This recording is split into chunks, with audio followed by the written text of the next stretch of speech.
It's always good to work with this woman. They work very hard. The mine's impact extends far beyond the mining pit. With stable income and training, these women reinvest in their families and communities. School fees are paid on time. Homes are improved. Local economies grow. One crystal at a time, they are building something bigger than gemstones, they are building futures. Zimbaqua is a beacon showing the world that when women are trusted, trained, and given a chance, they don't just succeed, they shine.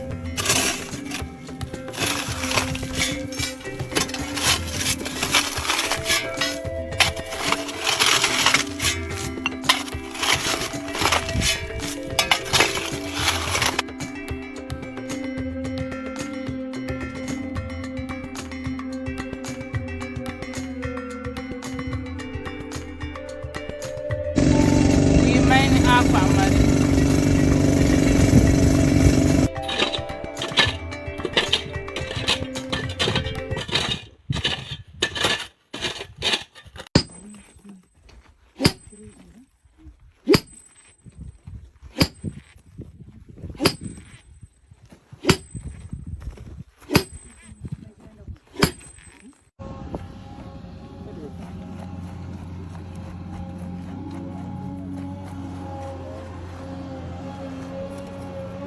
Have you ever wondered what happens to the mines after many years of discovery? These aquamarine crystals, tourmaline, and other gemstones. While many mines worldwide abandoned their mines after years of constant mining, Zimbaqua miners do the opposite. Deforestation is a huge problem worldwide, so Zimbaqua Marine miners took it upon themselves to replenish the mines by planting crops and trees in the lands after mining these aquamarine crystals and gemstones.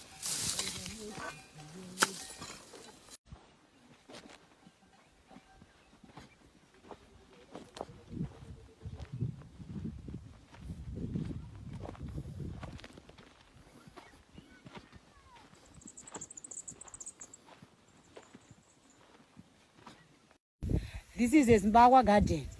I'm planting some sweet potato. Now I'm founding stone. The waters close to the mines replenish the soil, making it softer for the roots of the crops and trees to penetrate the ground.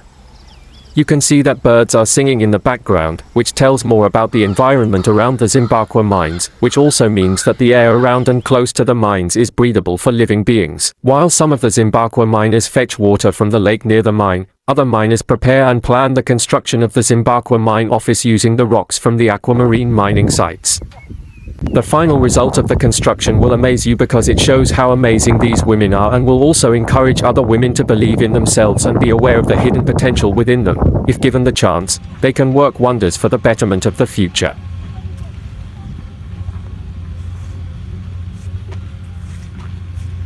So we're going to be building our offices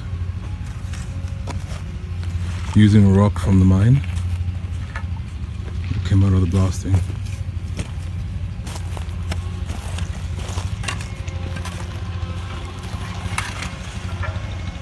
Hi, this is our staff house at Zimbaqua. We are building these houses using stones and cement. This is just from our natural stones we are getting from the mine, and I think this house is very nice. So please come with me.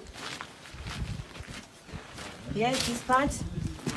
This is the toilet, and it's also built with rocks from the mine we are getting from where we are blasting. We are taking those rocks and then using it to build some of these houses. Thank you.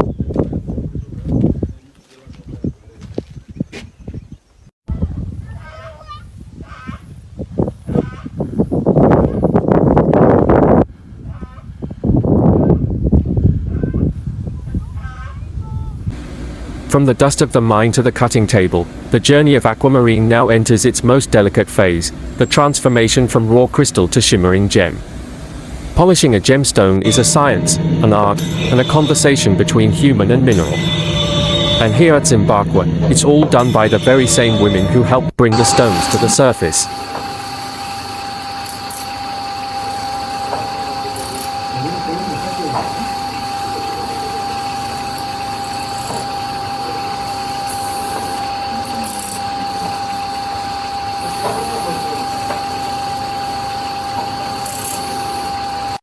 Every aquamarine tells a different story. Some are deep blue and transparent, others pale, cloudy, or fractured.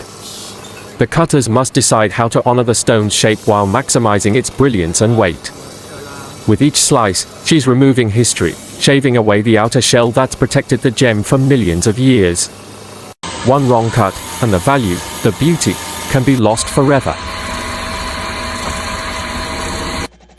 Okay, we're calling this angle the gem POV angle. This is kind of what my gemstones see this time of night, especially when I'm on the fantasy machine, is it gets real up close and personal. And just like the stones, I like to do that with all of you guys as much as I can. And if these stones wanted to ask me a question, it would probably be similar to what people want to ask me. And that is generally, how did you get started in this? What did you do that led to you, cutting gemstones and wanting to kind of do this as a business, as work? And for me, it's not really that complex, but it kind of is. So I actually came through the gemology side. I actually was more into authenticating and testing gemstones, because the first part of this whole journey for me was buying and selling. I was a colored gemstone, and obviously am a colored gemstone trader, dealer, seller. That was more of my forte, and I got into it because of a little website called Craigslist. Most of us know about this, but it was a wild west 10, 15 years ago. And I literally was just selling things out of my barn, cleaning it up, car parts, tools, things like that, getting it out of there, trying to make an extra few bucks.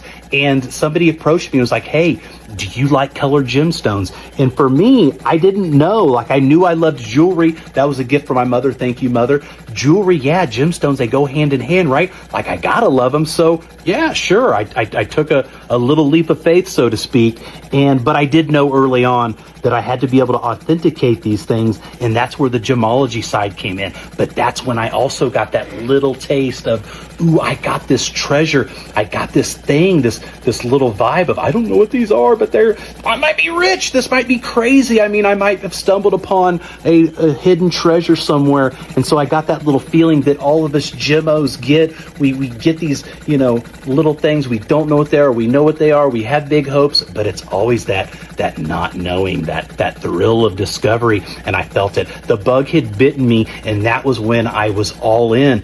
But as I started to kind of maturate in this process of gemstones, there was one part that I couldn't speak upon, and it was the lapidary side. I didn't know anything about it. So I took another leap of faith, and about 7 or 8 years ago, I bought a Facetron, and at that time they were like $3,000, and it was a ton of money. And hey, still is. That's a lot of money to me. $50 is a lot of money to me, I'll be honest with you. But I took that leap of faith and never looked back, hoping that it would turn into something that I would want to do, for a long period of time. And I didn't know. And I can look back now and I see these measurable, timely milestones, whether it be 6 months, a year, 5 years, and how things have just kind of come together as I went on.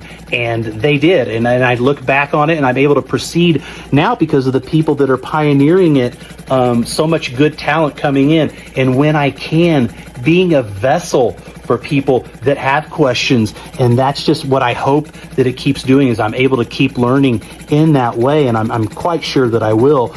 But the only piece of advice that I can give you or anybody else that's watching or wants to do gemstones or anything else for that matter is that don't stop exploring.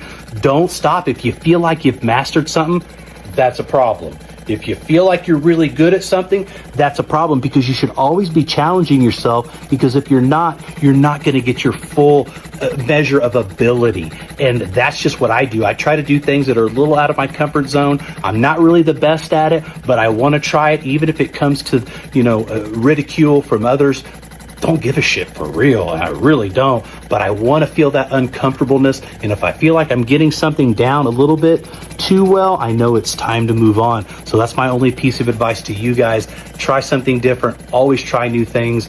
And, for whatever it's worth, don't let any of this seem, too hard to overcome, because it does take time. It does take a little while. But even if you don't know whether you're going to like it or not, take that risk, jump into it, and you too will have a story that is cool to you, but maybe not everybody else. So that's how I got into it. And I hope that you learned a little little bit about it and a little bit about me. And until next time, we'll see you guys. Faceting brings the aquamarine to life. Each angle is calculated to reflect and refract light, turning what was once a dull shard of mineral into a brilliant, glowing jewel. It's more than technique. It's care, respect, precision honed over hours of training and hands-on experience. These women are not just miners, they are lapidary artists, crafting beauty from the Earth's chaos.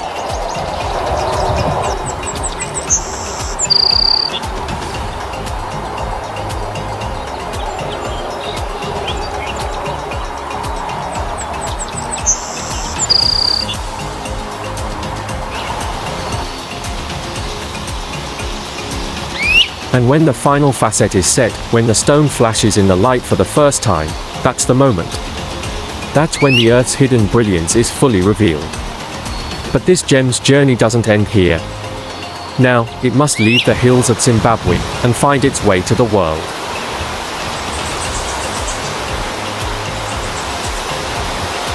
Zimbaqua aquamarines are sold to buyers who care about ethics and empowerment. Every stone comes with full traceability, from the hands that mined it to the ones that wear it. Designers worldwide now seek Zimbaqua stones not just for their color, but for their story. Every gem that leaves this mine carries the strength of the women who uncovered it, and their future shines just as brightly. Yeah, I don't know. I'm still. I think stay in essence. Now that I just need to get a color each one. Yeah. Start with the rainbow. Red, orange, yellow, green, blue, purple. Or I guess you start with blue, so go the other way. Blue, yellow. Break them out, break them out. Green, red, orange. Yeah. Last weekend, and I got one of their dragon garnets. They're so cool. I know, that's the one I was looking at over there that I like. Yeah. That one. It's like a purple sapphire. That's a pretty sapphire. Dragon garnets are fun because there's Garnet modeling. Hey, do you want me to pull the case? Is that a thing? I mean, it could be. It could be. Now, it's left for this amazing jeweler to do justice to these beautiful gemstones by making and crafting the most beautiful rings I have ever seen.